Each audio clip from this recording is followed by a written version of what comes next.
공자 이야기인데요. 중국 노나라에서 태어났는데요. 탄생을 하셨는데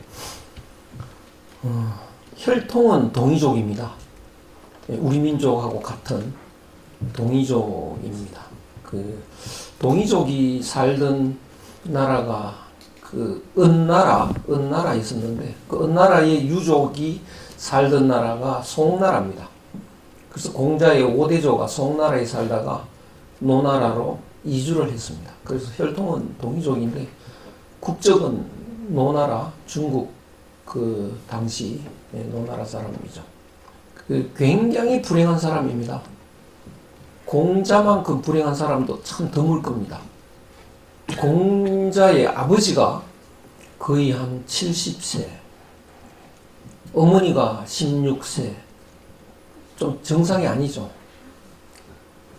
그러니까 정상적인 관계에서 태어나질 않습니다. 그러니까 그 아버지에게는 본부인이 있었습니다. 본부인이 있었고 좀 미화된 이야기인지는 잘 몰라도 전해지는 말로는 그 본부인한테서 아들이 하나 있었습니다. 그런데 좀 약간 능력이 부족해서 서원해하던 차에 공자 어머니를 만났다 뭐 이런 이야기인데요. 그 사이에서 나니까 일종의 사생아인 거죠.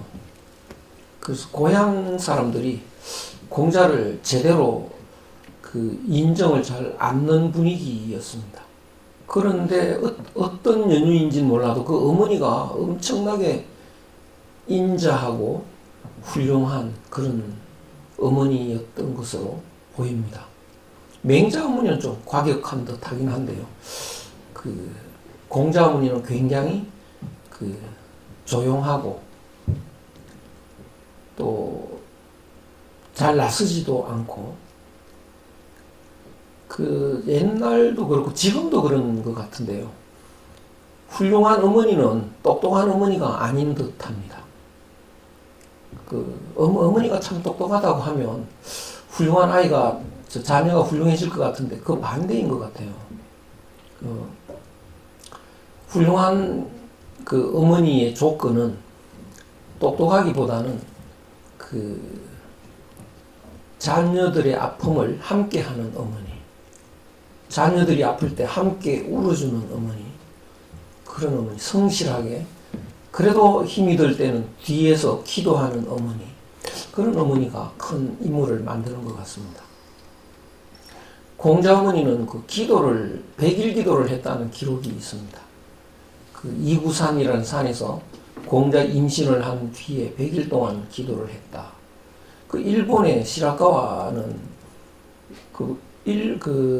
일본에는요 어머니가 그 기도하는 이런 습관이 별로 없으니까 그래서 공자 어머니는 무당이었다 이렇게 글을 써버렸죠. 근데 우리는 뭐 거의 우리 할머니 어머니들은 정관수 떠놓고 급하면 빌지 않습니까? 그러니까 그런 풍속을 일본인들이 몰랐던 거죠. 그래서 기도해서 낳았다. 공자가 나신 이후에 3년 후에 아버지가 돌아가십니다. 그러니까 아버지는 무사였습니다. 장군이었는데요. 힘도 세고 그랬는데 아버지가 돌아가시고 집에서 인정을 안 하니까 대개 서자쯤 되면 집에서 인정을 합니다. 서자는 그 유상권도 있고 그렇습니다. 그런데 공자는 서자보다도 취급을 못 받았습니다. 그래서 그 본댁에서 인정도 하지 않고 그러니까 뭐 그 홀어머니 밑에서 이제 어머니가 한 20살 정도 됐죠. 온갖 고생을 다 합니다. 아마 한 7살 정도 됐을 때부터 막노동 했을 겁니다. 공자가. 그래서 안 해본 일이 없습니다. 그렇게 이제 고생을 하면서 공자가 크는데요. 모자간에 열심히 일을 하고 해서 한 15살쯤 됐을 때 조금 여유는 있어진 것 같습니다. 먹고 살 거는 생긴 게 아닌가 싶은데 그때 공자가 사춘기를 맞이하는 거죠. 그 사람이 고통을 받는 것은 어떤 경우냐면요. 대개 분리가 고통입니다. 예컨대 우리 여기서 같이 모였는데요. 한 사람을 지목해서 나가라고 하면 그건 굉장히 괴롭습니다. 이렇게 따돌리는 거. 이게 고통인데요. 그 어머니 뱃속에서 나오는 게 어머니 몸속에서 따돌림을 당하는 거죠. 그 고통입니다. 그래서 울면서 태어나는데 울다 보니까 도로 안아주지 않습니까? 그래서 울음을 그칩니다. 울음을 그쳤는데 보니까 동생이 나니까 또 도로 밀치죠. 또 웁니다, 이제. 그때 이제 동생을 해코지하고 이제 이렇게 하는 거죠. 그러다가 울다가 보니까 또 동생 한쪽에 또 안아주니까 또 그쳤다가 뭐 이러다가요. 완전히 그 어머니의 슬하에서 떠나야만 되는 시기가 사춘기입니다. 사춘기는 이제 사회에 나가서 살아야 되고 독립을 해야만 되니까요. 그래서 부모의 슬하에서 떠나는 시기, 이게 사춘기이기 때문에 그때 충격을 또 받습니다. 근데 사람이 그 사춘기를 맞이하면 공통적으로 이제 독립된 자기 의식을 갖게 되는데요. 그때 제일 먼저 나타나는 게 나는 누구인가 이겁니다. 어디서 왔다가 어디로 가는가. 근데 우리나라는 최근에 좀 문제가 사춘기 때 이 대입 때문에 정신을 못 차립니다. 그래서 사춘기답게 뭘 좀 생각하면 그 주위에서 용납을 않고요. 그래서 참 이게 좀 문제이긴 한데요. 나는 누구냐? 심각하게 한번 생각할 때인 거죠. 어디서 왔다가 어디로 갈 건가? 그런데 그전에는 부모 슬하에 있었으니까 자기가 늙어가고 죽어간다. 나도 죽는 존재다. 뭐 이런 건 생각을 할 겨를이 없었는데, 할 필요도 없었는데, 이제 사춘기가 되면서 그런 생각을 하게 되는 거죠. 사춘기면 앞으로 남은 시간이 굉장히 많은 것 같아도 지나오는 시간을 생각해 보면 15년도 눈 깜짝할 사이에 그냥 오거든요. 잠시면 15, 16년이 지나니까요. 뭐 남은 여생이 4, 50년이라고 하더라도 결국 하는 순간에 지나가는 겁니다. 그러고는 사라져가는 나의 인생인 거죠. 그런 걸 생각하면 굉장히 좌절감을 느낄 수밖에 없는, 그 부귀영화가 무슨 의미가 있을 거며, 출세를 한들 물거품처럼 사라지는 이런 존재 아닌가, 나 자신도 그런 존재 아닌가, 이런 걸 실감나게 한번 그 와닿게 되는 거죠. 엄청나게 이 좌절감, 고통, 거기에서 한번 빠져나오기가 어렵습니다. 대개 사람들이 고통받으면 어떻게 하나요? 고통받으면 실현을 당해가지고 막 죽을 것 같은 고통을 받을 수도 있죠. 그러면 제일 먼저 술집으로 가서 술을 마신다든가, 친구 만나서 하소연한다든가, 어디 좌절을 해서 굉장히 이제 침통하게 그런 시간을 좀 견디다가 조금 정신을 차려서 이제 관찰을 하기 시작하는 거죠. 사랑이 뭔지, 시련이 뭔지, 도대체 내가 왜 이러고 있는지. 그러면서 과거에 제일 이제 관심 가는 게 뭐냐. 과거에 시련을 당했다가 꿋꿋이 늠름하게 살아가는 사람들을 보면 굉장히 관심이 가겠죠. 저 사람은 어떻게 저렇게 좌절을 극복하고 살아갈 수 있을까? 그 비결이 뭔가? 이제 그 사람한테 가서 물어보기도 하고, 그 사람이 글을 쓴 게 있으면 그걸 읽어보기도 하고, 그래서 방법을 자기도 찾으려고 노력을 하죠. 근데 공자도 심각하게 방황을 합니다. 어차피 잠깐 살다가 가는 이 세상인데 그렇게 열심히 살 이유도 모르겠고 말이죠. 출세해봤자 그거 무슨 의미가 있는지. 저도 경주에 가서 보니까 천마총이라는 무덤 발굴해 놓은 게 있는데요. 그 속에 이렇게 들어갈 수 있게 해놨습니다. 들어가서 보면 옛날에 왕이 관이 놓여 있는데요. 흔적도 없습니다. 그러니까 잠시 살다가 흔적 없이 사라지는 우리 인생인데 열심히 살아야 할 이유도 모르겠고, 그래서 공자도 심각하게 이런 방황을 하게 되는 거죠. 그 방황을 심각하게 하다가 결국은 그 과거에 위대했던 사람들은 그 사람들은 방황하지 않았을까? 그 사람들은 어떻게 이런 인생의 고뇌를 극복하고 그렇게 위대한 삶을 살았을까? 이런 생각을 하게 되는 겁니다. 그래서 공자가 과거에 살았던 사람들을 조사를 했는데요. 제일 와닿은 사람이 요임금, 숭임금입니다. 공자로부터 근 2000년 전의 인물인데요.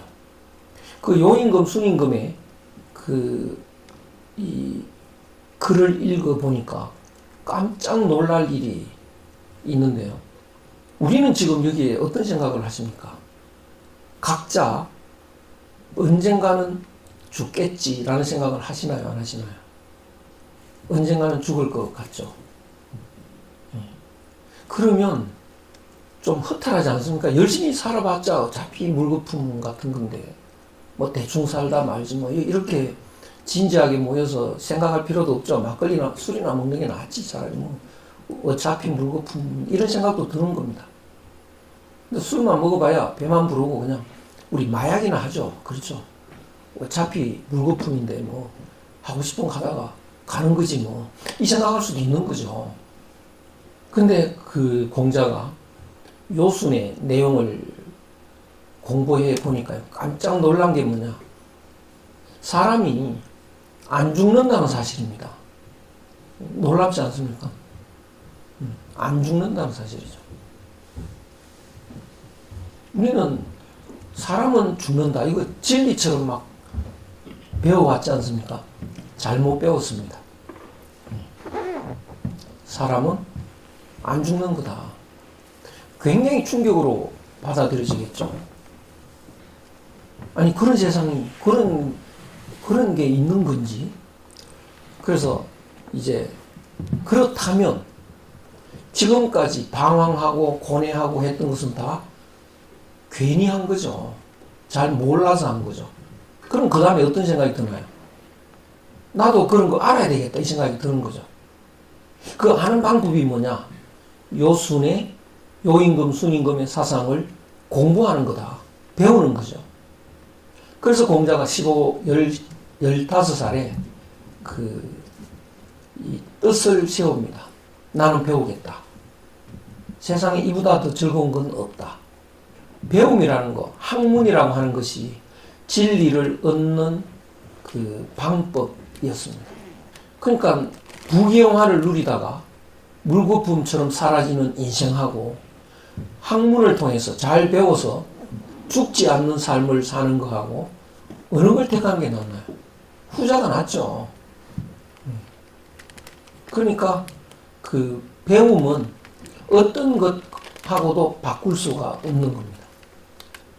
퇴계 선생 같은 경우에 장관을 하라고 임금이 아무리 사정해도요 뿌리치고 안동으로 떠나버립니다. 그래서 안동 가서 이제 그 시 같은 거 보면 그간에 내가 그 풍진 세상에서 뭘 했냐고 이 꼬라지가 뭐냐고 막 반성을 합니다. 그리고 이제 다시 학문에 그 몰입을 하는 뭐 이런 시들이 굉장히 많이 나와 있는데요. 그래서 이제 어느 순간 득도하는 기회를 맞이하는 겁니다. 그래서 공자가 15살부터 이제 학문에 몰입을 하기 시작하는 거죠. 그래서 공자는 이 세상 어느 누구보다도 이 배움에 그 배움을 공자만큼 열심히 몰입한 사람을 못 봤다. 공자 스스로가 그렇게 말을 합니다. 그러면 공자가 배운다는 건 무엇을 배우는 건가? 도대체요. 우리들은 나는 이제 여기 앉아있고 또 나는 이 정도 나이가 어느 정도고 나는 얼마 있다가 죽을 거다. 이런 나라는 거 이게 뭐냐면 그게 진짜 나가 아닙니다. 가짜의 나입니다. 그러니까 그 가짜의 내가 갖고 있는 마음은 내 마음은요 가짜의 마음입니다. 그럼 진짜의 내가 갖고 있는 마음은 진짜 마음이겠죠. 마음에 두 마음이 있습니다. 그래서 그거를 그 요임금은 그 인심, 도심 이렇게 분리를 하는데요.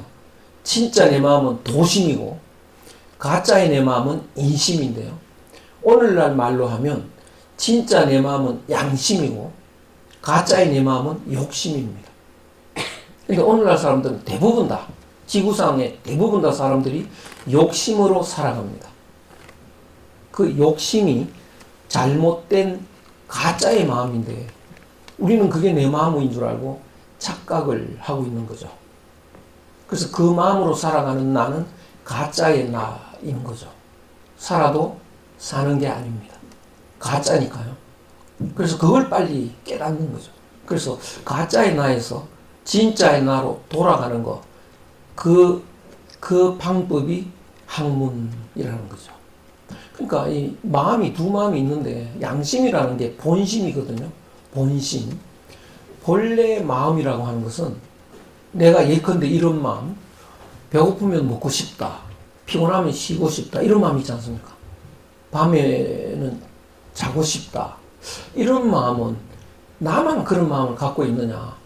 모두가 다 갖고 있습니다. 그러니까 내 마음인 것 같지만 모두의 마음이니까요. 마음은 하나밖에 없는 겁니다. 그래서 우리는 한 마음이라는 말을 쓰죠. 우리나라 사람들은 굉장히 위대한 사람입니다. 지금 지구상에 한 마음이라는 말을 쓰는 사람은 우리나라밖에 없는 것 같아요. 한 마음. 그러니까 몸과 마음 중에 마음이 더 중요한 거거든요. 나는 몸이 중요하다. 이렇게 생각하는 사람이 있다면, 그래서 몸이 죽기 싫은 거다. 그러면 영원히 살려주겠다. 조건부로요. 단지 식물인간이 된 채로. 그러면 받아들이지 않겠죠. 몸이 아무리 중요해도 마음이 없이 식물인간인 채로 살아있는 건 사는 거 아닙니다. 그래서 그 마음이 이 모두의 마음하고 하나의 마음이라면 그 마음은 내 몸에만 들어있는 마음이 아니죠. 그럼 어디에 있나요? 다른 사람 몸에도 있죠. 그럼 다른 사람 마음하고 내 몸에 있는 마음하고 내 몸에 있는 마음이 하나니까 그 사이에 텅 빈 공간에도 없는 것이 아닙니다. 마음은 그러니까 이렇게 몸속에만 들어있는 물건이 아니고 연결이 되어 있고요. 우주에 가득합니다. 빈틈없이. 그게 마음입니다. 이런 생각을 해볼 수 있는데, 예컨대 여기 도자기가 있다고 하면 이거 굉장히 비싼 도자기다. 한 억대를 한다. 라고 할 때 말이죠. 이 도자기의 이제 가치를, 이 도자기는 뭐 흙으로 만들었으니까 재료값, 또 이 만든 그 인건비, 그 다음에 불 뗐으니까 가마에 불 떼는 값, 뭐 다 치면 이거 뭐 한 10만 원 될까요? 그런데 왜 1억을 합니까? 이거는 도자기의 그 재료값, 물건값이 아니고 도자기를 만든 예술가의 예술 정신이 여기에 묻어 있다고요. 그 예술 정신은 이 물질을 아무리 분석해도 이 속에는 없습니다. 그러나 이 속에는 없어도 여기에 묻어 있는 겁니다. 그럼 이 도자기도 1억이라면 여기도 묻어 있는 겁니다. 그 정신은 여기도 있고 여기도 있는 거죠. 그 사람의 예술가의 마음속에도 있고요. 이렇게 퍼져 있는 겁니다. 그거하고 똑같이 이 사람들의 마음은 그 몸속에만 있는 게 아닙니다. 그런데 욕심이라는 건 이 몸속에만 있는 겁니다. 욕심이라는 거. 그런데 욕심이라는 건 없었던 마음입니다. 원래는요. 없었던 것이 이렇게 들어와가지고 그것이 그것이 자리를 잡고 원래 마음을 밀어내버립니다. 그리고 그 자리에 차지해 있는 그게 욕심입니다. 그러니까 욕심이 왜 생기느냐. 그 원인은 말이죠. 그 깐난 애들은 욕심이 없습니다. 그냥 졸리면 그냥 자거든요. 깐난 애는. 그런데 사람은 살면서 이런 기억을 하고 경험을 한 내용들을 그 경험한 내용들을 기억을 합니다. 그래서 기억을 자꾸 해가지고 그 기억 뭉치, 기억 덩어리를요, 나라는 말로, 개념으로 착각을 하는 거죠. 그러니까 우리는 나는요, 어쩌고 하지만 그 나는 기억 덩어리입니다. 기억상실증 걸리면요, 돌아다니면서 묻는다고요. 혹시 제가 누군지 아세요? 이러면서요. 당신이 왜 당신을 찾아다닙니까? 그렇죠? 기억을 잊어버렸으니까요. 그러니까 우리들은 나는이라는 게 사실은 기억을 이렇게 넣어가지고 그걸 나라고 착각을 하고 있는 거죠. 그러면 기억이 들어가기 전에 나는 내가 아니었나요? 100일 때도 나였죠. 그 나와 기억을 나라고 하는 그 나는 완전히 차이가 있습니다. 100일 된 아이가 졸릴 때 잤다. 그는 100일 된 아이가 잤을 때요, 내가 잤다라고 생각을 할까요? 안 할까요? 100일 된 아이는요. 내가 잤다는 생각 안 하겠죠. 그럼 100일 된 아이가 이렇게 잤다. 그건 무슨 현상인가요? 내가 잔 게 아니고 저절로 그런 거죠. 그냥 물 흐르는 거하고 똑같습니다. 자연현상이죠. 그럼 다른 사람도 졸려서 잤다. 그것도 자연현상이죠. 그냥 자연현상일 뿐입니다. 그러면 자연현상으로 졸려서 잤는데 그 졸리는 현상은 또 뭔가요? 자연의 생명력입니다. 그러니까 대자연에는 자연물을 유지해가는 생명력이 작동을 하고 있습니다. 그러니까 그 대자연의 생명력이 모든 존재의 마음인 거죠. 그게. 그 마음으로 자는 겁니다. 그러니까 그 마음은 모든 존재에 동시에 다 있는, 작동하는 그 마음인데요. 그 마음으로 우리는 살았다고요. 살았는데 기억을 해서 이렇게 기억 덩어리가 이제 나가 되고 나니까 그 기억은 이 몸에 들어있으니까 이 몸을 나라고 봅니다. 전에는 이 몸이 나가 아니고 자연물이었는데요. 이 몸을 나라고 보니까 다른 사람은 너가 되는 거죠. 또 그 사람이 되는 거죠. 그러니까 나는 너한테 부끄러우면 안 되겠죠. 너하고 경쟁해야 되겠죠. 그러니까 사람이 나라는 게 들어가면 내 것 챙기려는 생각을 하게 됩니다. 내 것 챙기려는 생각. 그러니까 밤 되면 이제 자연의 생명력이 자도록 유도하겠죠. 이게 자연물이니까요. 그게 내 본래 마음이니까. 그럼 나는 자고 싶은 마음이 생깁니다. 이제 자야지 졸리는데 그때 그 기억 덩어리인 가짜의 내가 내 것 챙기는 계산을 한다고요. 가만히 있어. 지금 자면 내가 얼마나 손해인지 모른다. 본전 못 찾았다. 이제 고스톱치다가 돈 다 잃었다. 그렇죠. 그러면 내 것 챙기는 계산은 어떻게 되나요? 자지 말고 또 빨리 본전 찾아. 이렇게 명령을 하는 거죠. 그러면 자연의 생명력은 자라고 했는데 그 자라고 하는 생명력을 거역하는 겁니다.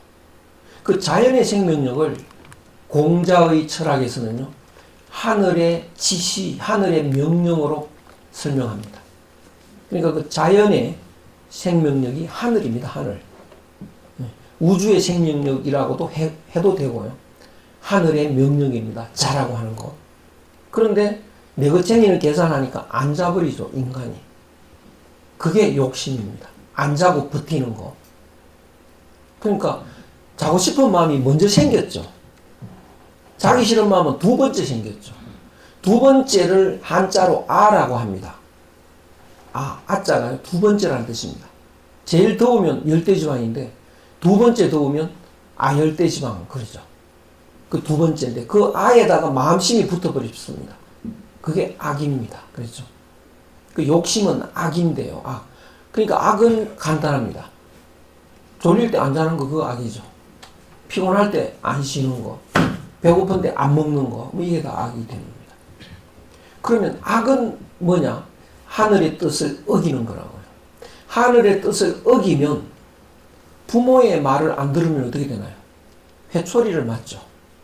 고통스럽습니다. 하늘의 말을 안 들으면 하늘에게 회초리 맞습니다. 그게 고통입니다. 그러니까 우리는 살아가다가 고통을 당하지 않습니까? 그 고통은 원인이 뭐냐 하면 하늘의 뜻을 어긴 겁니다. 저도 가끔 하늘의 뜻을 어기다가 굉장히 고통을 받는데요. 친구들하고 모여서 이제 술을 마시면 하늘은 계속 명령을 하죠. 이제 잘 시간 됐으니까 집에 가서 자라고. 그런데 밤늦게까지 술 먹다가요. 그래서 거의 뭐 새벽까지 먹다가 집에 가서 이제 잠도 제대로 못 자고 나면 그 다음날 종일 아픕니다. 종일 머리가 아프고요. 이게 뭐 제대로 움직이지도 못합니다. 그때 아 내가 어제 하늘의 말을 그렇게 안 들어가지고 요렇게 됐다. 그 고통받는 거거든요. 성경에 이런 말이 있더라고요. 이제 공자 이야기하고 약간 이제 비난하는데 그 선악과를 따먹었지 않습니까? 요게 선악과 따먹은 겁니다. 머리 굴리는 거. 내가 챙겨야지. 뱀의 유혹이라는 게 뱀이 이렇게 돼 있지 않습니까? 머리를 굴린다고요. 내가 챙겨라, 내가 챙겨라, 자지 말고 뱀의 유혹입니다. 그래서 악이 돼버렸죠. 그래서 내가 챙기는 삶으로 바뀌었다. 전에는 내가 챙기는 삶을 살기 전에는 뭐였습니까? 자연이었죠. 졸릴 때 자고 피곤할 때 쉬고 이게 자연이었다고. 그러니까 여자야 너는 출산의 고통을 받아라. 당할 것이다. 그리고 남편의 지배를 받을 것이다. 이거 성경에 있다고 그게. 왜 출산의 고통을 받나요? 선악과를 따먹어가지고. 선악과를 따먹었다는 건 내가 챙기는 그 삶으로 바뀌었다는 거죠. 내가 챙기는 삶 이전에 나는 어떤 삶이었냐? 자연의 모습이었다고요. 동물들 한번 보십시오. 자연의 모습으로 산다고요. 근데 동물들 모습 보면요. 종일 운동합니다. 쉬지 않고 운동을 하고 있다고요. 토끼나 고양이가 막 이러지 않습니까? 이것도 굉장히 좋은 운동입니다. 이런 거. 왜 다리 하나로 이렇게 있지 않습니까? 그것도 굉장히 좋은 운동입니다. 전부 운동을 하고 있는데요. 사람은 운동 안 합니다. 왜 안 하는지 아십니까? 돈 안 되니까 안 하는 거죠. 그러니까 자연으로 살 때는 운동을 해서요. 몸이 굉장히 유연해서 아이 낳을 때 큰 고통이 없습니다. 그리고 좀 아파도 뭐 그건 자연이니까 아프다는 개념도 없는 거죠. 근데 사람이 운동을 영 안 하는 거죠. 내가 그거 돈 안 되니까요. 그래서 몸이 굉장히 망가져 있는 거죠. 출산의 고통이 커져 있습니다. 그러니까 사람 중에도 운동 많이 하는 사람은 훨씬 덜 고통스럽습니다. 그 다음에 내가 챙기기 전에는 우리가 자연이었죠. 자연이었을 때는요. 암컷, 수컷 중에 암컷이 주도권을 갖습니다. 그러니까 수컷은 암컷한테 잘 보여야 되니까 수컷들은 잘 보이는 방법으로 이 장식품을 아주 멋있게 만듭니다. 동물들 보면 수컷이 다 아름답지 않습니까? 왜? 잘 보이려고요. 사람도 원래 남자가 훨씬 보기 좋습니다. 동물원에 넣어놓고 한번 구경해 보시면요. 남자는 이게 풍성하게 이게 수염이 멋있고 근데 여자는 아무것도 없거든요. 그 왜 그럴까? 잘 보이려고 여자한테요. 그런데 이제 내가 챙기는 삶으로 되니까 이거 서로 이제 각자 내가 챙기려고 하면 힘센 사람이 이거 갖고 가는 거죠. 그래서 힘센 사람 중심으로 이 인간 사회가 바뀌었습니다. 그러니까 남자 중에 누가 힘이 세냐? 남자가 힘이 센 거죠. 그래서 남편의 지배를 받을 거다. 그러니까 이제 남자는 잘 보일 필요가 없으니까 깎아버립니다. 근데 여자가 잘 보여야 되잖아요. 이제 화장하기 시작하는 거죠. 이렇게 바뀌는 겁니다. 그래서 악이 생겼다라고 하는 것은 이제 내가 챙기는 삶으로 들어갔는데 그 내가 챙기는 삶은 육체 중심의 삶입니다. 육체 중심의 삶, 요 몸을 쳐다보고 나라고 하죠. 요새 맨날 그 사진 들여다보고 사진 찍어가지고 말이죠. 사진 쭉 보고 자기 얼굴이 잘생기면 사진 잘 나왔다 뭐 이러지 않습니까? 그 자기 얼굴만 보는 거라고. 이 몸, 그렇죠?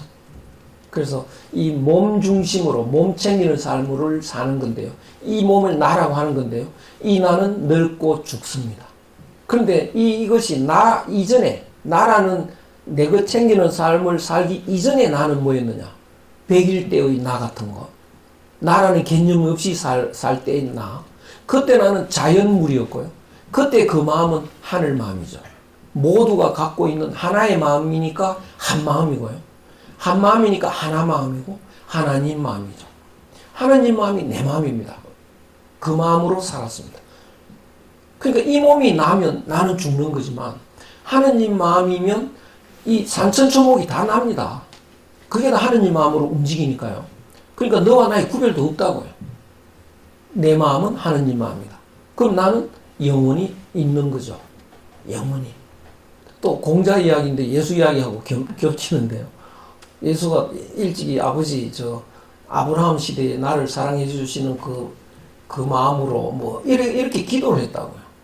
그러니까 사람들이 좀 미쳤나. 아브라함 때 당신 있었단 말이냐. 당신 나이가 몇인데 이러니까 나는 아브라함이 있기 이전부터 있었다. 이래버렸네요. 그래가지고 완전히 막 이상한 사람 취급받고 돌 던지고 이래서 도망갔습니다. 그런데 이 몸이 나라면 그거는 뭐 저 같으면 65년 전부터 내가 있었지만 하늘 마음이 나라면 내 마음이라면 그 마음으로 살아가는 모두가 내 몸이죠. 1억 년 전에도 나는 있었습니다. 그렇죠. 그래서 지금도 그 마음으로 산다면 그건 자연심인데요. 1억 년 전에 자연으로 살던 그 존재의 마음하고 똑같습니다. 그 마음이 공자가 판단했던 요임금의 그 도심이라는 거고요. 본심이라는 거고, 이제 우리들이 살아가는 대부분 사람들이 사는 욕심은 인심이라는 건데, 내가 이런 고통을 받았던 원인은 뭐냐? 욕심에 갇혀서 그렇다. 그걸 깨달은 거죠. 그래서 욕심에 갇힌 이유는 하느님의 뜻을 거역했기 때문이다. 그래서 고통을 받는다. 모든 고통은요, 하늘의 뜻을 어겨서 그렇다. 이런 결론에 도달합니다. 그럼 이제 공부의 내용은 뭐냐? 공부의 내용은 딱 두 가지죠. 본래 내 마음 회복하는 거고요. 욕심을 없애는 겁니다. 공부는 그거 외에는 없습니다. 그게 간단하지가 않기 때문에 공부가 복잡하게 전개되는 겁니다. 그래서 공자가 15살부터 이제 공부에 집중하는데 그 집중하는 공부의 내용은 욕심을 없애는 거. 욕심을 없애는 거. 그 다음에 본래 내 마음을 회복하는 거. 이렇게 됩니다. 욕심을 없애는 방법은 크게 세 가지로 분류할 수 있는데요. 하나는 여기 지금 욕심이 들었다고요. 욕심이. 그러니까 이 욕심이 어떤 거냐? 간단합니다. 내 친구가 내보다 더 잘 됐다. 내 친구가 합격하고 나는 불합격했다. 이럴 때 마음이 움직이지 않습니까? 기분 되게 나쁘네. 이러면 마음이 움직이지 않습니까? 욕심입니다. 그게. 내가 더 잘 되고 싶어. 이거 욕심입니다. 그때 마음을 들여다보면 됩니다. 내 친구 참 좋은 일이 있네. 와, 기쁘다. 그거는 본래 내 마음입니다. 그러니까 그 한 마음은 그 사람이 잘 되는 게 내가 잘 되는 거하고 똑같으니까 남남이 아니니까요. 그렇게 마음을 한번 들여다보면 대부분 다 욕심 속에 갇혀서 사는 거죠. 그래서 그 욕심을 어떻게 지우느냐, 이게 공부인데요. 첫째는 어떻게 지우느냐 하면 공자의 경우는 예를 실천합니다. 예. 그걸 기독교에서는 기독교에서는 율법이라고 그러고요. 불교에서는 계율이라고 그러죠. 그래서 예를 실천해서, 그러니까 욕심을 가진 사람은 다른 사람이 잘 됐을 때 가서 행패를 부리게 돼 있습니다. 그런데 한 마음을 가진 사람은 가서 칭찬을 하고 축하를 하거든요. 그러면 욕심 가진 사람이 봤을 때 축하하는 그것이 정답이기 때문에 그것이 예입니다. 그러니까 욕심 많은 사람이 그 예를 안 지키면 행패 부리겠죠. 그래서 그 축하하는 방식을 보고 따라하는 거, 그게 예입니다. 그러면 자기도 축하를 하면 이제 욕심은 행패 부려라 그러는데 그걸 안 들어준 거죠. 그러면 욕심은 줄어들게 돼 있습니다. 그러니까 우리는 뭐 욕심대로 살면 되지, 뭐 인간이 오늘날은 서구 근대 사상에서 들어온 오늘날 우리들은 그런 사상으로 살고 있습니다. 우리 어릴 때 배운 건 다 서양 근대 사상을 배운 겁니다. 그 사상에서 만들어진 학문, 그 사상에서 만들어진 삶의 방식, 예절, 그거 배웠습니다. 그러니까 우리는 우리 고유의 것을 모르고 있습니다, 지금. 근데 그 사상에서는요, 욕심을 없애는 그런 것은 없습니다. 왜? 사람의 마음은 욕심이다라고 전제를 하고 출발을 하는 거죠. 그러니까 오늘날 전 세계적으로 욕심에서 출발하니까 욕심은 자꾸 커지니까요. 욕심이 지금은 이제 엄청나게 커졌습니다. 양심이 거의 사라질 정도가 되어버렸습니다. 그런 경우는 이제 악마라고 부르죠. 사람을. 양심이라는 개념이 있으면 욕심이 가득한 사람을 악마라고 하겠지만 양심이라는 개념이 없고 원래 욕심밖에 없다라고 생각을 하면 악마라는 개념도 없습니다. 그러면 어떤 설명을 하느냐? 단지 절제를 못하고 있을 뿐이다. 이 생각을 그렇게 판단하는 거지 악마라는 개념은 없는 거죠. 그런데 이제 오늘날 사람들 거의 욕심이 너무 커져서 거의 악마 수준이 다 돼 있는 건데요. 그 욕심이 원래는 없었던 게 들어간 거니까요. 우리의 원래 그 하늘 마음으로 살고 있었는데 욕심이 들어와서 밀어내고 그 자리에 차지하고 있으니까 이거는 그 원래 내 마음 아니었던 겁니다. 내 마음 아니었던 건데 우리는 내 마음인 줄 알고 착각을 하고 있는 겁니다. 그러니까 마치 꼭 뱁새하고 똑같습니다. 뱁새가 자기 알을 낳으면 뻐꾸기가 와서 그 알 싹 해치우고 그 자리에 앉아 있지 않습니까? 근데 그게 지 새끼인 줄 알잖아요. 뻐꾸기 새끼가. 지 새끼 싹 해치우고 대신 앉아 있는데요. 근데 죽기 살기로 걷어먹이지 않습니까? 다 먹여놓으면 이제 나중에 날개가 나서 날개가 달린 뒤에 날아가 버리는 거죠. 그 불쌍한 뻐꾸기를 기르는 뱁새 같은 그 불쌍하기 짝이 없는데요. 우리 인간도 정말 불쌍합니다. 자기도 모르게 욕심 채우느라고 평생을 뛰거든요. 근데 그 욕심이 내 마음을 밀어낸 뻐꾸기 새끼 같은 존재라고요. 근데 그 뱁새는 그걸 모르고 있지 않습니까? 우리 인간도 모르고 있습니다. 그러니까 그 뱁새는 지가 불쌍하다는 걸 모르고 있는데 우리 인간도 불쌍하다는 걸 모르고 있다라고 더욱 그게 더 안타깝고 불쌍한 것이죠. 그렇다면 그 뱁새가 말이죠. 벌레를 잡아서 뻐꾸기를 주는데 벌레를 많이 잡은 뱁새하고 못 잡은 뱁새하고 벌레를 많이 잡은 뱁새가 막 행복한 줄 알죠. 목적 달성했으니까. 근데 실제로는 더 불행한 거 아닙니까? 그렇죠. 그래서 사실은 우리 인간 사회에서도요. 성공한 사람이 더 불쌍할 가능성이 훨씬 더 많습니다. 차라리 성공 못한 사람이 덜 불쌍한 거죠. 왜? 뻐꾸기 새끼 잘 못 키우고 있으니까요. 잘 생각하셔야 되는 거죠. 꽃뱀에 물려가지고 사는데요. 굉장히 행복한 줄 알지 않습니까? 사랑을 듬뿍 받고. 그런데 그게 나중에 탈로 나거든요. 돈 떨어졌을 때 탈로 납니다. 문도 안 열어주고 이러죠. 그러면 그때 탈로 났을 때 과거에 정말 사랑받아서 행복했던 사람하고 사랑 못 받았던 사람하고 누가 더 불행할까요? 사랑받아서 행복했던 사람이 더 불행한 거죠. 더 억울한 거죠. 그래서 사람도 행복한 줄 알고 성공했다고 이렇게 고관대작들, 재벌급들이 훨씬 더 불행할 가능성이 있습니다.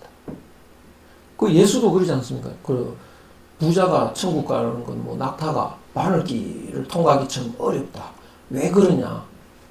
이런 장소에도요, 재벌급 사람은 안 옵니다. 어떤 그 경우에라도 안 온다고요. 그러니까 천국 갈 기회를 잡을 수가 없는 겁니다.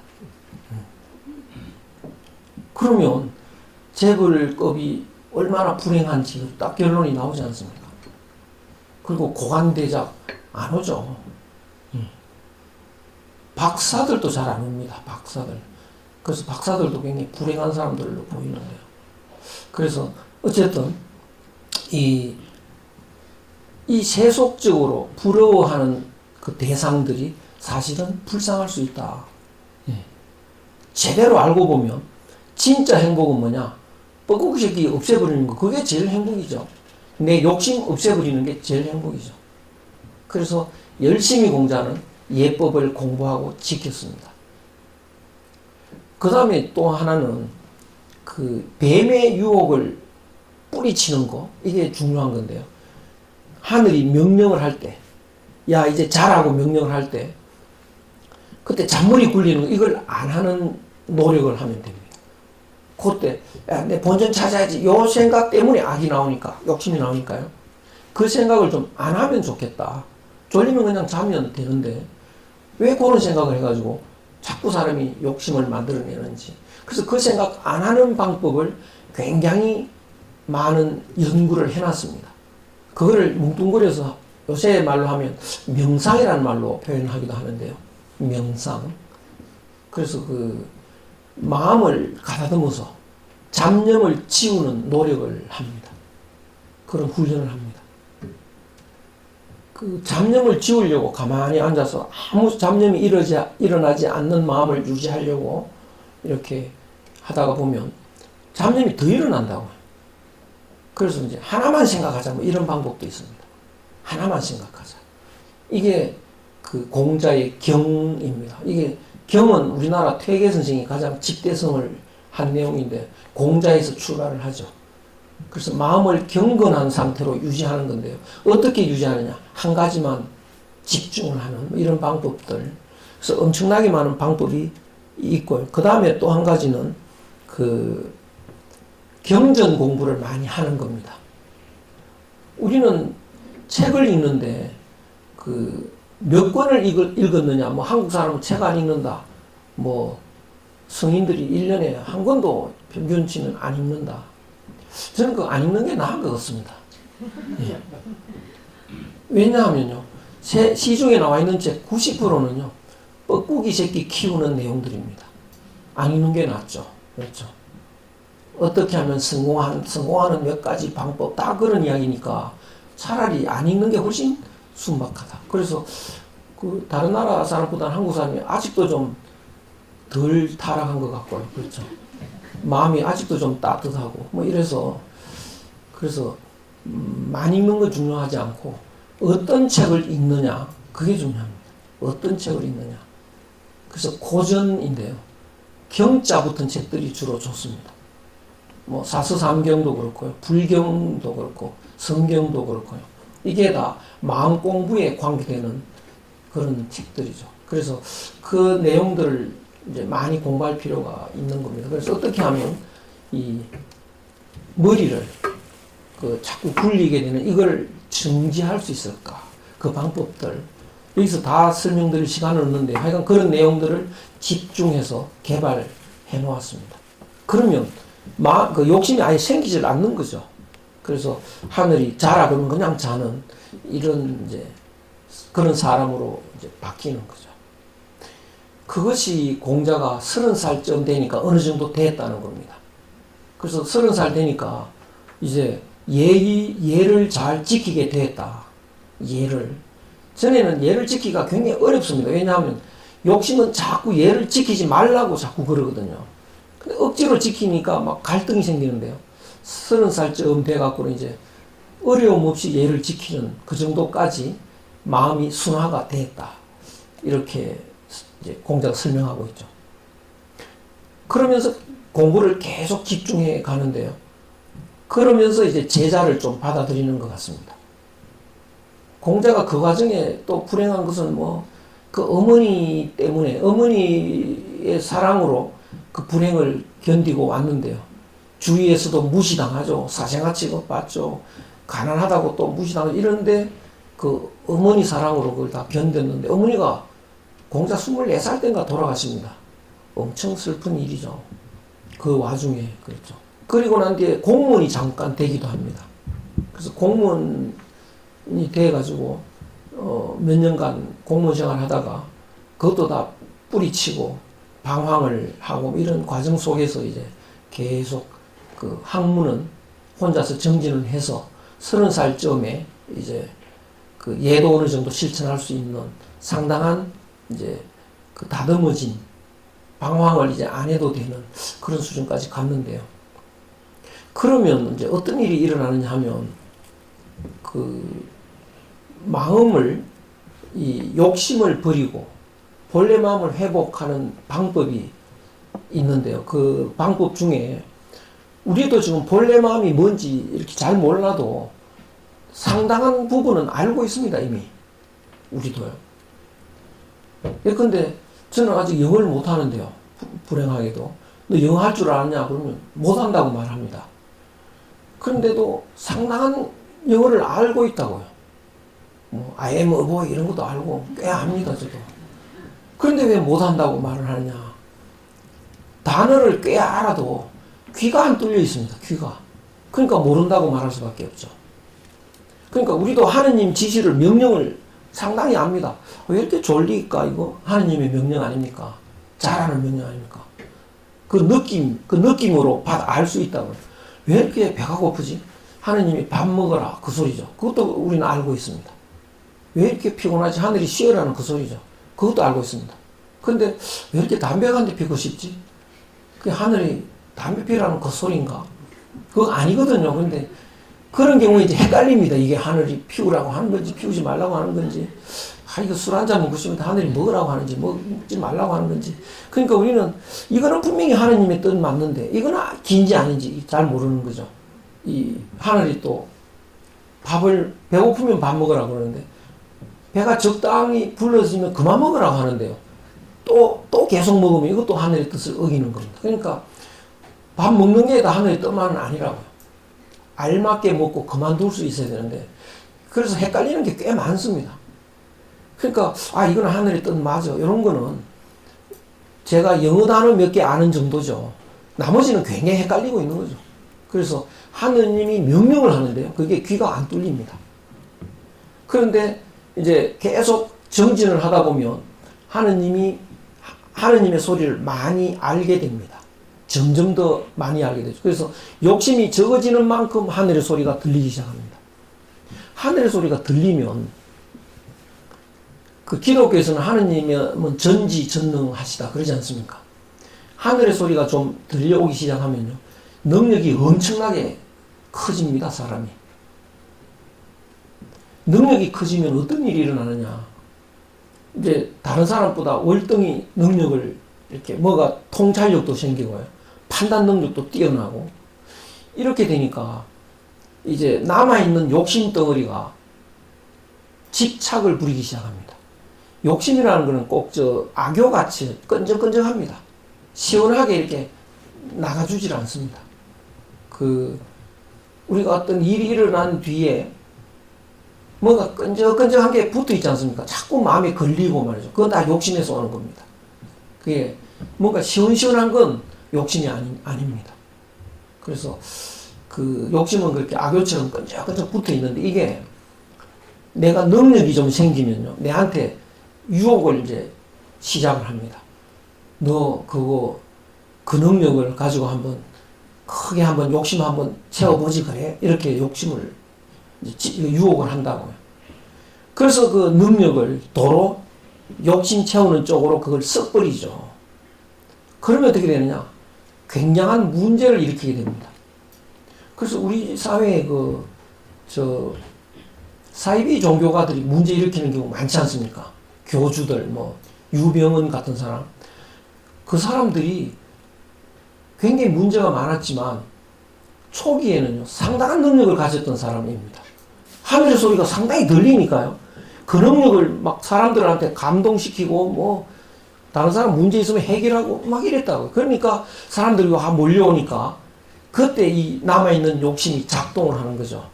야, 이 기회에 네가 욕심 좀 채워가라. 그러면 이제 그걸 욕심 채우는 쪽으로 사람이 바뀌는데요. 그렇게 되면 이제 아주 악마로 변신을 합니다. 그래서 이제 아주 세상을 망치는 이런 일이 일어나는데요. 누구나 그런 기회가 옵니다.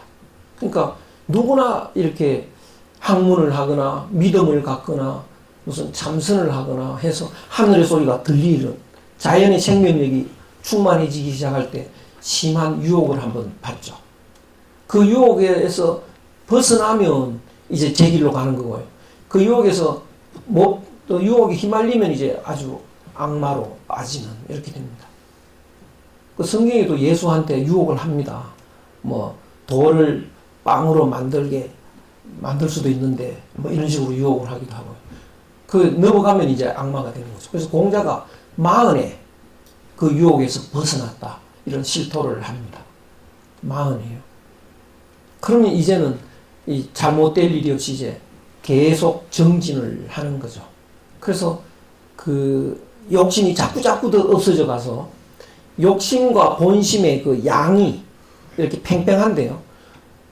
본심이, 양심이 욕심보다 더 커지는 날이 옵니다. 그러면 보통 이게 욕심이 꽉 자리를 차지하고 있다가 자리 바꿈을 하는 순간이 오는 거죠. 그게 공자가 50에 맞이합니다. 그래서 50에 지천명이라고 하는데요. 천명을 이제 완전히 알았다. 이게 뭐냐면 그 의학 공부하는 사람이, 영어 공부하는 사람이 단어가 자꾸 알아듣는 단어 수가 자꾸 들리다가 어느 날 귀가 뚫리는 순간이 온다고요. 그걸 이제 나는 영어를 할 줄 안다 라고 말하는 순간입니다. 귀 뚫리는 순간.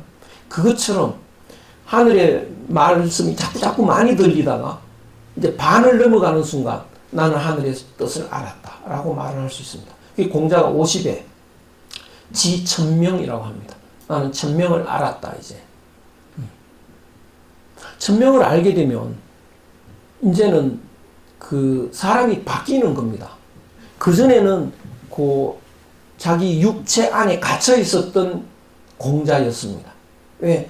그 욕심 속에 갇혀 있었으니까. 욕심은 육체에 갇혀 있었으니까. 그 육체가 공자고 그 속에 욕심이 공자의 마음이었던 건데요. 본심으로 바뀌는 순간 그 본심은 육체에 갇혀 있는 게 아니고 우주에 다 깔려 있는 하나의 마음인 거죠. 하늘 마음인 거죠. 그러니까 사람이 바뀌는 겁니다. 그러면 그 순간은 어떤 순간이 되느냐? 그거를 이제 한자에서는 화라는 말을 쓰는데 화학할 때 화자요. 그거는 계란이 그 알이 터져서 날아가는 것도 화라고 합니다. 그 부화 이렇게 말하는데요. 다른 차원으로 바뀌는 겁니다. 그러니까 그 50이 되기 전에 공자는 육체적 인간이었다면 50이 이후의 공자는 이제 육체적인 개체의 인간이 아닌 거죠. 우주와 하나 된 인간이죠. 하늘과 하나 된 인간이 됩니다. 하늘의 마음으로 사는 사람으로 바뀐 겁니다. 그러니까 공자를 그 사진을 갖다 놓고 이거 공자다 이렇게 보면은요 공자 못 보는 거죠.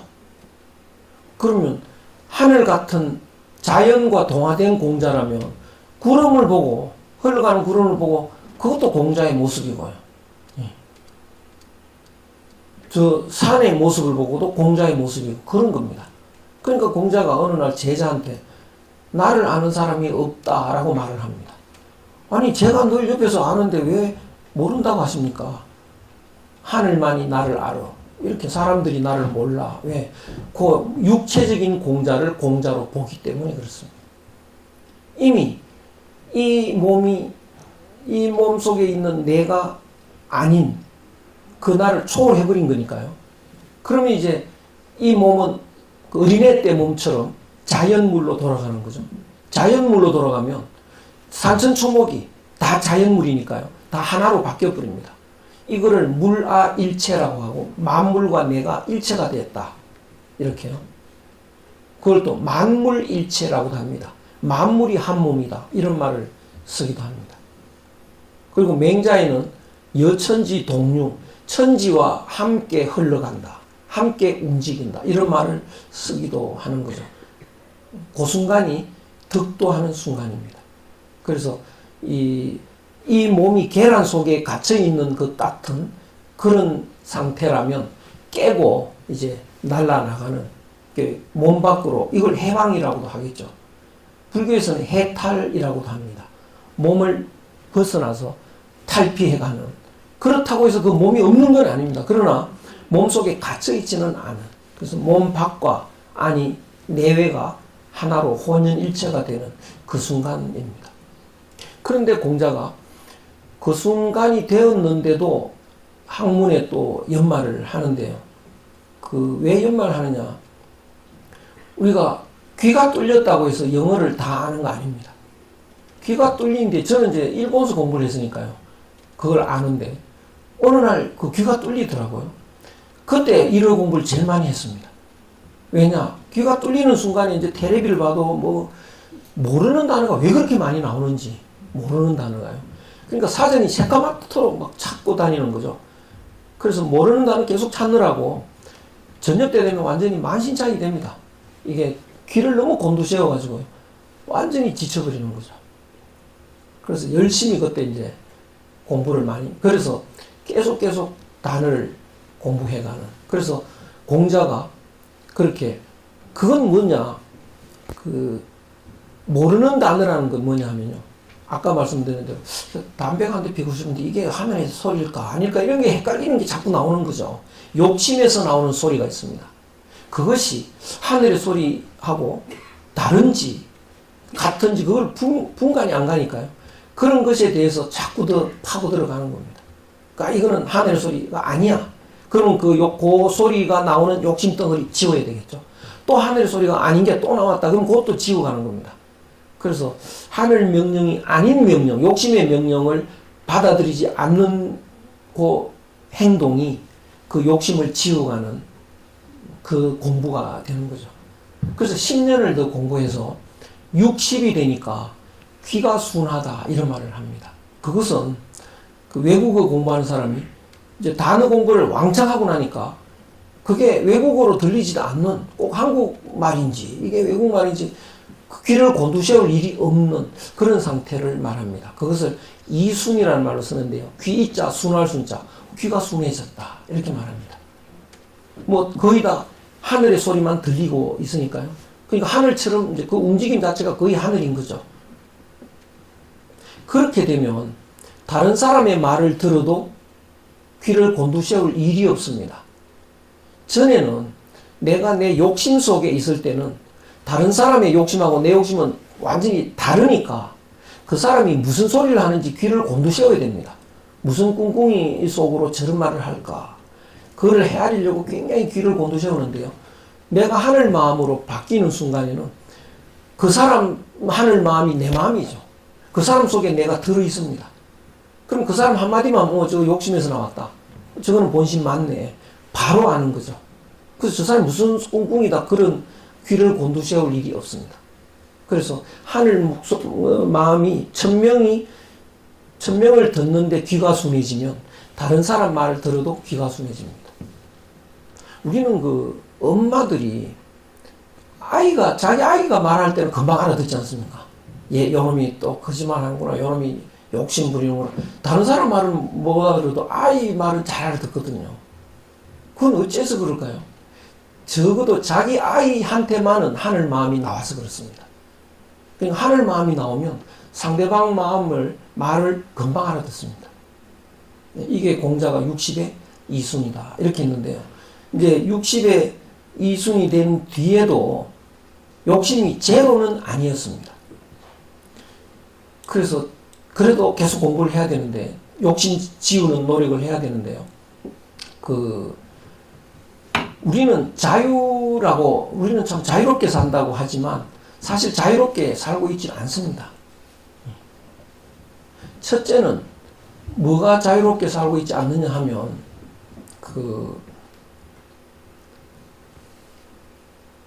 우리는 그냥 사는 게 아니고요. 머릿속에 자기 의식 속에 사는 방식을 자기가 그려놓습니다. 그 방식대로 살아간다고요. 어떤 여자분이 나는 내 남편 외에는 어떤 남자하고도 손 안 잡는다. 이런 걸 딱 집어넣는 사람이 있다고. 내가 악수하자 그러면 손을 피합니다. 그렇죠. 어떤 사람은 요새 조선시대도 아닌데 무슨 남녀 차이가 있냐고. 그렇게 넣어놓은 사람한테는 가만히 있으면 먼저 손 내밀죠. 그럼 왜 이렇게 다른 방식으로 살아갈까? 그것은 사는 방식을 자기의 의식 속에 넣어놓은 게 달라서 그렇습니다. 그대로 산다고요. 그대로. 그러면 기독교를 좋게 넣어놓은 사람은 기독교를 좋아하겠죠. 불교를 좋게 넣어놓은 사람은 불교 좋아하겠죠. 두 사람 토론하면 누가 이기나요? 밤새 해도 끝이 안 납니다. 그렇죠. 그게 다르니까요. 그럼 오늘날 이제 좌파, 우파가 심각한데요. 좌파가 옳은가요? 우파가 옳은가요? 좌파는 왜 자꾸 좌파식으로 주장합니까? 머릿속에, 의식 속에 좌파의 그림을 그려넣었죠. 그것대로 살아간다고요. 자유 아닙니다. 우파는 우파의 그림을 그렸다고요.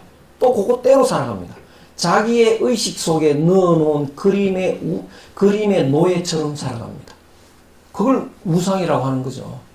그럼 좌파들은 뭐야? 우상숭배자죠. 그렇죠? 우파는요, 마찬가지로 우상숭배자입니다. 자유롭게 살고 있지 않는 거죠. 그러면 자유롭게 산다는 건 뭔가요? 그거 다 지워야 됩니다.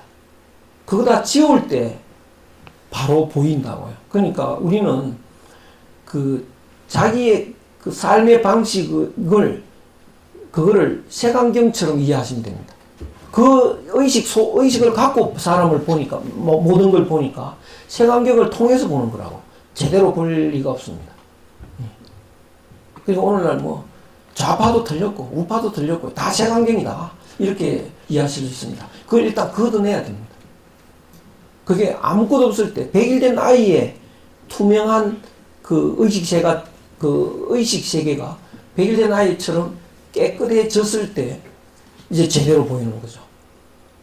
그 다음에 욕심이 남아있으면요, 그 욕심을 눌러야 되기 때문에 자유롭지 못합니다.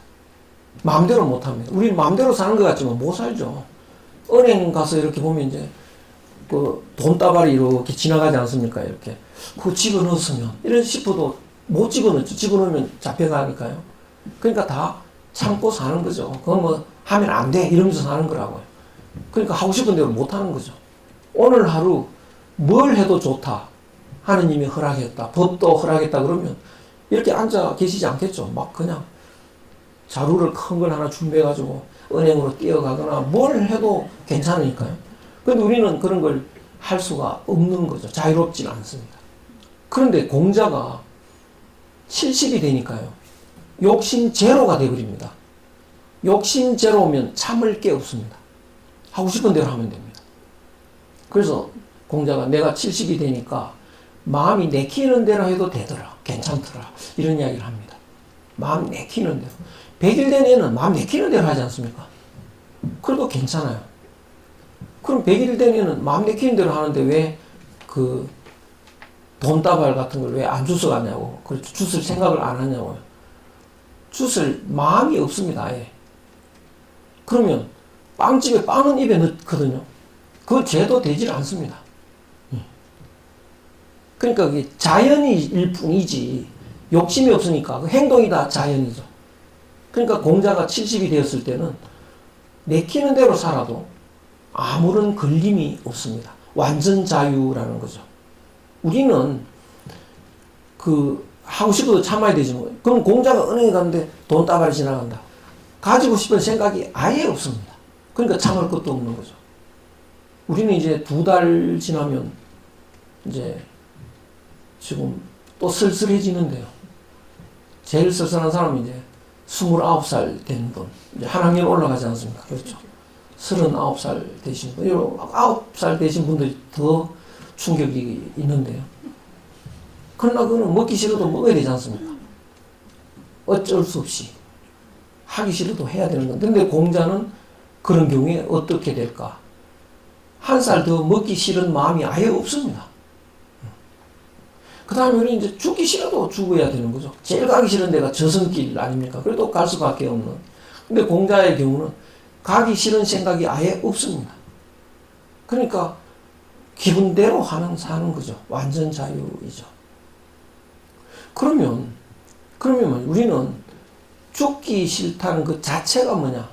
이 몸이 나이고 몸속에 욕심이 내 마음이라고 하는 그런 삶을 살기 때문에 죽지 않으려는 집착이 있는 건데, 왜냐?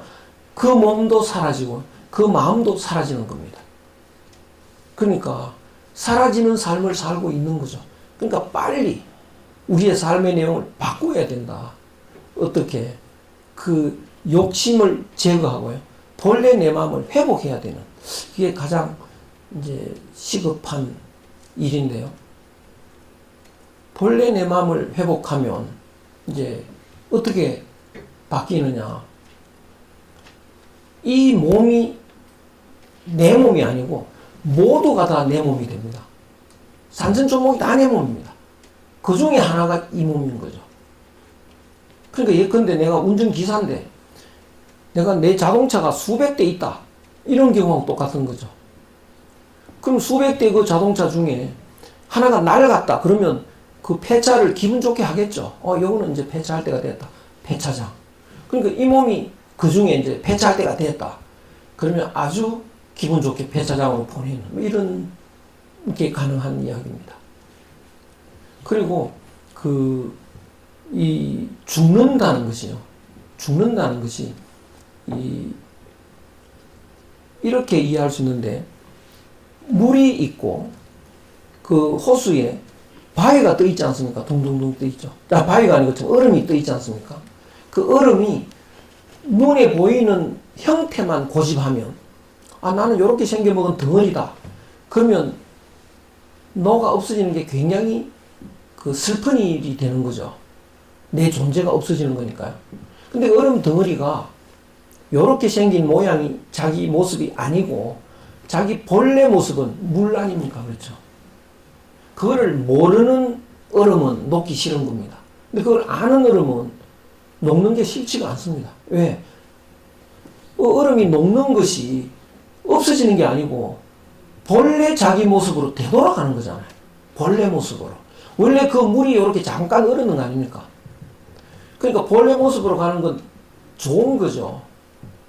고향 가는 거하고 똑같으니까요. 그래서 우리나라 사람 참 대단하죠. 돌아가신다 이러지 않습니까? 그렇죠. 할아버지 그저께 돌아가셨다 이러죠. 본래 모습으로. 그렇죠. 일본에 가서 살아보니까 일본 사람들은 없어지셨다 이렇게 말하더라고요. 할아버지 그저께 없어지셨다. 그건 정말 껍데기만 보는 겁니다. 우리나라 사람들은 본질을 아는 거죠. 그러니까 돌아가신 거니까 고향으로 가는 거죠. 본래 자기 모습으로. 그건 즐거운 일이죠. 그래서 대개 본질을 알고 사는 사람, 내 본 마음으로 사는 사람, 그러면 기꺼이 배차하게 되는데, 배차할 때 되면요. 그래서 이 몸이 그렇게 본래 마음으로 살던 몸은 하나의 나뭇잎 같아요. 나뭇잎 그게 본래 자연의 모습대로 사는 건데, 여름에 열심히 일을 하다가요, 가을 되면 예뻐지지 않습니까? 아주 아름다운 얼굴이 모습이 됐다가 산들바람에 떨어지는 건데요.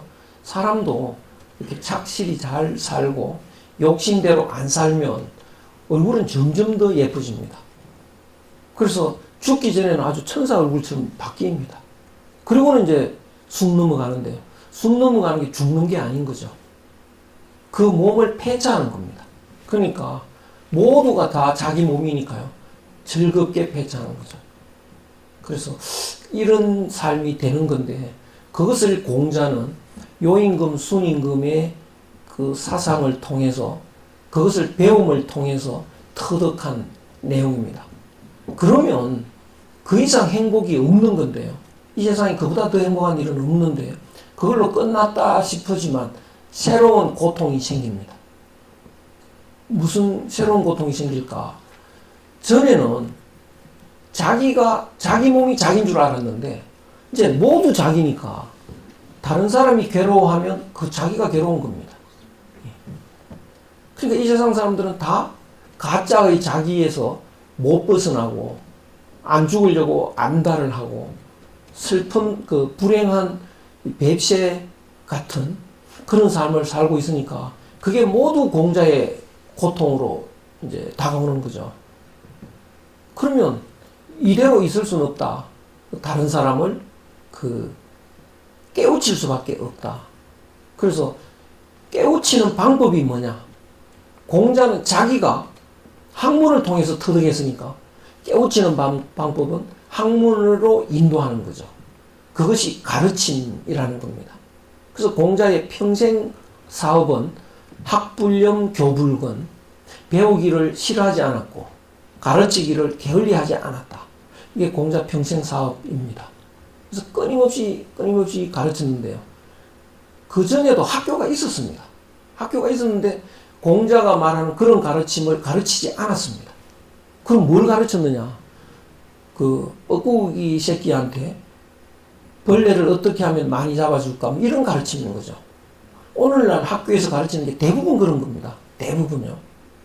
그러니까 우리들은 오늘날 학교에서 이 서구식 가르침, 이 학교에서 배운다는 게 즐겁지가 않습니다. 뻐꾸기 새끼 잘 기르는 게 사실은 즐거운 일이 아닌 거죠. 그래서 거의 우리는 속고 있다. 서구라고 하는 거대한 앞서가는 나라라고 하는 우리 착각 때문에 그들의 삶의 방식에 우리는 속고 있다. 이제는 깨달을 때가 온 거죠. 근데 서구가 계속 잘 나가면 우리는 계속 속을 수밖에 없습니다. 근데 이제는 그쪽이 탈이 났습니다, 이제. 그래서 서구 사회는 지금 엄청난 혼란에 빠지는데요. 1988년도에 놀라운 성명을 발표한 적이 있는데요. 그 노벨상 심사위원회가 열렸는데요. 그 심사위원회에서 발표한 게 있더라고요. 저는 그 중국 가서 그걸 보고 알았는데요. 그 노벨 심사위원회에서 뭐라고 발표했는고 하니까요. 21세기에는 공자의 인사상으로 우리가 살아가자. 서양 사람들이 그렇게 했습니다. 그건 뭐냐? 서구 근대 서구 사회는 끝났다는 선언인 거죠. 잘못된 삶이다. 그러면 제대로 된 삶으로 갈아타자. 그 선언을 한 것으로 보이는데요. 그러니까 우리는 서구인들도 정신 차리려고 하는데 우리는 아직도 서구 타령을 하면 안 되는 거 아닌가. 그래서 그 우리의 본래 이 가르침을 회복할 때가 왔는데요. 근데 우리는 이제 서구에서 중국으로 갈아타느냐? 아닙니다. 공자 사상의 발원지는 한국입니다. 놀랍게도요. 그래서 공자 인사상이라는 것이 발원지가 어디냐? 한국의 한마음 사상입니다. 오늘도 한마음이라는 말 우리가 쓰는 것인데 그 한마음을 공자가 인이라고 정리했을 뿐입니다. 그러니까 공자 인사상은 우리의 사상이 공자에 의해서 정리됐다가 돌아온 우리 사상인 거죠. 그러니까 한국 사람들은 유학에서 벗어날 수 없습니다. 교회 다니는 사람들은요, 몹시 유학적으로 다니고 있습니다. 한국 사람은요. 절에 다니는 사람은 몹시 유학적으로 절에 다닙니다. 그러니까 유학적이라는 게 우리식으로라고 바꿔 말해야 됩니다. 그래서 우리의 그 한마음 사상이 공자의 인사상으로 정리된 건데, 그 인이라고 하는 글자가 원래 사람 인자에다가 둘이죠. 그건 우리 민족에 대한 별명이었습니다. 그게 뭐냐? 한국 사람은 혼자 잘 안 다닌다는 겁니다. 밥집에도 혼자 잘 안 가고, 술집에도 혼자 잘 안 가고, 저는 일본인, 중국인, 미국인 다 혼자 가더라고요. 가다가 아는 사람 있으면 어울리긴 하는데, 우리처럼 혼자 못 가서 막 물색하러 다니고 사람을 말이죠. 같이 가자고 말이죠. 이런 사람은 없습니다. 우리는 혼자 잘 못 가고, 그 친구가 밥 먹으러 가죠. 난 밥 먹었는데, 아이, 그럼 나도 안 먹어. 뭐 이런 식의 우리 유학이 한국 사상에서, 한국에서 발현했다라고 말할 수 있는데요. 근데 우리는 한국에서 인이 발현됐으면, 한국 사람의 손으로 정리됐으면 더 좋았을 텐데, 왜 그거를 우리가 정리를 안 했을까? 그거는 이제 우리가 반성을 해야 되는데요. 우리나라 사람들이 정리를 잘 안 합니다. 지금도. 그래서 그 아이디어는 굉장히 좋은데요. 그걸 정리를 잘 안 하죠. 일본인들 정리를 잘 합니다.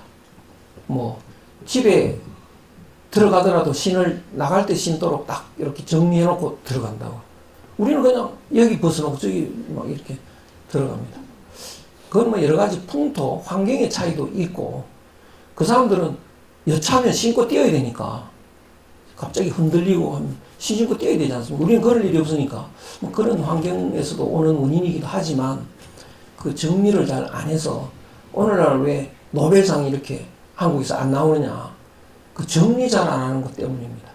일본에서 왜 저렇게 나오냐? 잘 받느냐? 아마 그 아이디어는 한국 사람이 냈을 겁니다. 뻔합니다, 그거. 근데 그거를 정리를 했기 때문에 상품화를 그 사람들은 잘한다. 요거는 우리가 좀 오늘날 반성할 일인데요. 우리의 좋은 점도 많습니다. 그런데 정리하는 건 좀, 일본 사람들이 김치를 배우러 왔는데, 이제 한국 사람 김치 잘 담는 명인이 김치를 담는데, 소금은 몇 그램 넣나요? 그러니까 대충. 이러니까 정리가 안 되잖아요. 그렇죠. 그리고 배추는 몇 시간 절이나요? 적당히. 이래서 정리가 안 됐습니다.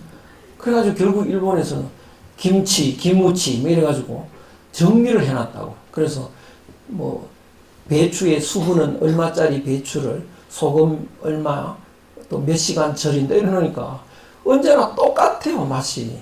근데 우리는 좀 맛있었다가 없었다가 이게 이제 그런 게, 그러니까 우리는 그런 면은 좀 있다는 걸 우리가 좀 알고 앞으로 그 우리가 좀 정리해서 그 지금 그 물론 우리나라에 지금 뭐 기독교도 불교도 우리나라에 굉장히 왕성하게 들어와 있는데요. 이거를 잘 한국적으로 정리하면 오늘날 그 문화가 한국이 지금 제일 그 강점은 문화입니다, 문화. 그래서 문화상품, 이거를 이제 이런 종교상품, 철학상품을 문화상품으로 해서 세계에 내놓을 때가 맞다, 이런 생각을 해봅니다. 시간을 좀 제가 1시간 안으로 줄일까 했는데 한 20분 더 지나버렸는데요. 일단 여기서 마치겠습니다. 고맙습니다.